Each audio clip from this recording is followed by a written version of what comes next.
అందమైన పచ్చని అడవి. సూర్యాస్తమయం సమయం.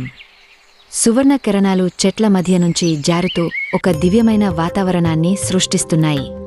ఆ అడవిలో కృష్ణుడు చాలా అందంగా, ప్రశాంతంగా ఒక పెద్ద వృక్షం కింద నిలబడి ఉంటాడు. అతని చేతిలో ఉన్న వేణువు, పిల్లనగోవి, నెమ్మదిగా పెదవులకు తీసుకెళ్ళి మృదువైన స్వరంతో సంగీతం మొదలు పెడతాడు. ఆ స్వరం సాధారణ సంగీతం కాదు, ప్రకృతినే మంత్రముగ్ధం చేసే దివ్యమైన రాగం. అడవిలో ఎక్కడో దూరంగా మేతమేస్తున్న ఆవులు ఆ స్వరం విన్న వెంటనే వాటి చెవులు లేచి కళ్ళలో ఆనందం మెరిసిపోతుంది. ఒక్కొక్కటిగా, తర్వాత గుంపులుగా ఆవులు అన్నీ కృష్ణుడి వైపు పరిగెత్తుకుంటూ వస్తాయి. ఆవులు కృష్ణుడి దగ్గరకు చేరుకుని శాంతంగా అతని చుట్టూ నిలబడిపోతాయి.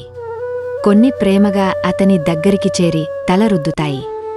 కృష్ణుడు చిరునవ్వుతో వేణువు వాయిస్తూనే ఉంటాడు. ఆ క్షణం ప్రేమ, శాంతి, భక్తి అన్నీ కలిసిన దివ్యమైన దృశ్యం. కృష్ణుడు, ఆవులు కలిసి ఆ నిశ్శబ్ద సాయంత్రంలో ఒక పవిత్రమైన బంధంగా కనిపిస్తారు. ఇది కేవలం సంగీతం కాదు, ఇది ప్రేమకు, దైవత్వానికి ప్రతీక.